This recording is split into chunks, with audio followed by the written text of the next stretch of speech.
नमस्कार दोस्तों, आज हम लोग जानेंगे कि संक्रांति क्या होता है और त्यौहार के दिन क्यों बदलते रहते हैं। पृथ्वी और सूर्य के पोजीशन को समझने के लिए जियोसेंट्रिक में मतलब पृथ्वी जब सेंटर माना गया है और चंद्रमा और सूरज पृथ्वी के जब चक्कर लगाते हैं तो पूरे चूँकि एक चक्कर लगाने में 360 डिग्री लगते हैं टोटल, तो इसको 12 पार्ट में डिवाइड कर दिया गया है। चूँकि 12 पार्ट को डिवाइड किया गया, जैसे घड़ी की सुई, जैसे घड़ी को 12 हिस्से में डिवाइड कर दिया जाता है, 1 2 3 4 ऐसे करके 12, वैसे ही इसको भी 12 हिस्से में डिवाइड कर दिया गया। तो एक हिस्सा करीब करीब 30 डिग्री एंगल बनेगा, 30 डिग्री। तो 30 30 करके 12 हिस्से में करने के बाद ये टोटल 360 डिग्री एंगल पूरे कंप्लीट हो जाते हैं। तो एक हिस्सा जो 30 डिग्री का हुआ उसको हर राशि दे दिया गया है, मतलब जैसे 1 2 3 4 घड़ी में होता है वैसे ही हर को 1 नंबर 2 नंबर 3 नंबर ऐसे करके 12 खाने बना के तो एक एक राशि डिवाइड कर दी गई है समझने के लिए। और ये राशि क्या होती है? ये तारों का समूह होता है जो एक खास स्ट्रक्चर के रूप में दिखाई देता है। जैसे कर्क है, कन्या राशि है, कन्या राशि ये आपको एक लड़की की तरह दिखाई देती है, तुला तराजू की तरह, वृश्चिक आपका बिल्कुल भिक्षु की तरह दिखाई देता है। तो मतलब ये अलग अलग तारों का समूह है जो अलग अलग शेप में दिखाई देते हैं।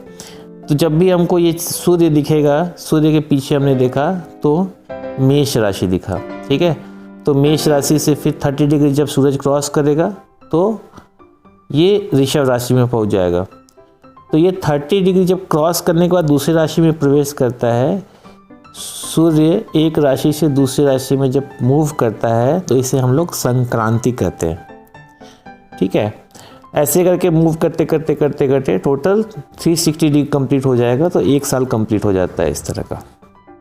लेकिन एक्चुअली चीज़ समझना भी ज़रूरी है कि पृथ्वी सूरज के चक्कर लगाती है ऐसे चारों तरफ। और क्या होता है, जब हम लोग सूरज की ओर देखते हैं तो उसके पीछे जो सितारों का समूह होता है, जिसे अलग अलग राशि कहते हैं, जैसे जैसे पृथ्वी घूमती जाएगी वैसे वैसे वो सूरज के पीछे वाला हिस्सा का जो राशि है वो दिखाई देगा। तो हमें दिखता है कि सूरज इस राशि से उस राशि में मूव किया, लेकिन एक्चुअली में पृथ्वी घूमती है। पृथ्वी घूमती है तो हमें सूरज का पिछला हिस्सा का वो तारों का समूह या जिसे हम लोग राशि कहते हैं वो दिखाई देता है। तो हमें लगता है कि ये सूरज इस राशि से उस राशि मूव किया, लेकिन एक्चुअली में पृथ्वी मूव करती है, पृथ्वी मूव करती है चारों तरफ। हमें चूँकि ये समझना और देखना आसान होता है कि सूरज हमारे आकाश में पूरब से पश्चिम डूबा, हाँ, सूरज में पूरब में सूर्योदय हुआ, पश्चिम में सूर्यास्त हुआ, लेकिन एक्चुअली में तो पृथ्वी घूम रही होती है। तो जब सुबह या सूर्योदय या सूर्यास्त के समय जो जिस एरिया में हमें वो तारों का समूह दिखता है, क्योंकि दिन में तो दिखता नहीं था, हमें तारों का समूह तो दिखता नहीं है, तो सूर्योदय या सूर्यास्त के समय जो भी तारों का समूह दिखाई देगा उसे हम लोग उस राशि में सूर्य मानते हैं कि आज मकर राशि में सूर्य है तो आज कर्क राशि में सूर्य है। तो यही होता है, एक राशि से दूसरी राशि में मूव करने को संक्रांति कहते हैं। तो जिस राशि में सूर्य दिखता है उस आधार पे हम लोग उस महीने का नाम रखते हैं हिंदी कैलेंडर में। जैसे देखिए, एरीस राशि में रहा तो चैत्र कहा जाता है, वैसे जेमिनी में रहा तो ज्येष्ठ कहा जाता है, लियो में रहा तो सावन कहा जाता है।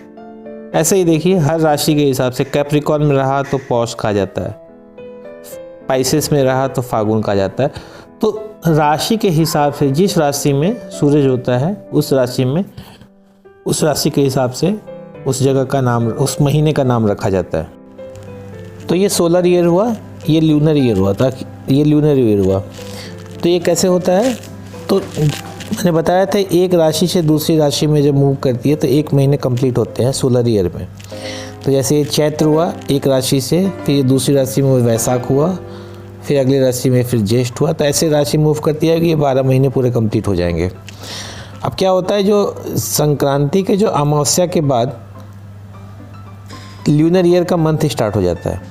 तो ये अमावस्या हुआ, फिर ये अमावस्या हुआ और ये अमावस्या। तो जिस संक्रांति लगने के बाद जब अमावस्या स्टार्ट हो जाता है तो ल्यूनर ईयर का मंथ स्टार्ट हो जाता है। ठीक है, तो दोनों का नाम लगभग सेम होता है। देखिए, चैत्र है, वैशाख है, ज्येष्ठ है। बेसिकली नाम इसी सोलर ईयर से ही ल्यूनर ईयर का डिराइव होता है। जैसे जैसे वो मूव करता जाता है, हर संक्रांति लगती जाती है, जैसे 12 महीने पूरे हो जाते हैं, वैसे वैसे चंद्रमा के मंथ भी कंप्लीट होते जाते हैं। इस तरह ये ल्यूनर ईयर कंप्लीट होता है, इस तरह सोलर ईयर कंप्लीट होता है। तो 2 संक्रांति इम्पॉर्टेंट है। एक मकर संक्रांति जो 14 जनवरी को पड़ता है, या कभी कभी 13 जनवरी को भी पड़ जाता है, एक दिन का आगे पीछे हो जाता है इसमें। मेष संक्रांति ये 14 अप्रैल को पड़ता है और ये totally purely solar calendar follow करते हैं असम, बंगाल, केरला, उड़ीसा, तमिलनाडु में, जिसे मेष संक्रांति में लोग न्यू ईयर का कैलेंडर के हिसाब से सेलिब्रेट करते हैं। तो चूँकि ये सूरज के रोटेशन के कारण होता है तो इनका डेट फिक्स रहता है हमेशा। जबकि ज़्यादातर त्यौहार हमारे मोर देन 95% त्यौहार या पर्व या उपवास जो इंडिया में मनाए जाते हैं वो ल्यूनर साइकिल के हिसाब से होता है, यानी चंद्रमा के हिसाब से होता है। तो उसमें अमावस्या, पूर्णिमा या 1 दिन, 2 दिन, चतुर्थी, ये सब इम्पोर्टेंट है। तो बाकी सब त्यौहार जो होते हैं वो चंद्रमा के हिसाब से मनाए जाते हैं। तो जो चंद्रमा वाला डेट जो होता है एक्चुअली में फिक्स नहीं होता है। हमने बताया था अधिक मास का चक्कर, जो 350 दिन और 365 दिन का अंतर जो है हमने पिछले वीडियो में, तो उसके कारण जो पूर्णिमा या फिर अमावस्या का डेट चेंज होता रहता है, जो कि अंग्रेजी कैलेंडर से मिसमैच होता है। तो इसलिए इन लोग का डेट हमेशा चेंज होता रहता है। और जो संक्रांति का डेट है वो ऑलमोस्ट फिक्स रहता है, क्योंकि वो सूर्य के हिसाब से चलता है। तो फिर मिलेंगे, धन्यवाद।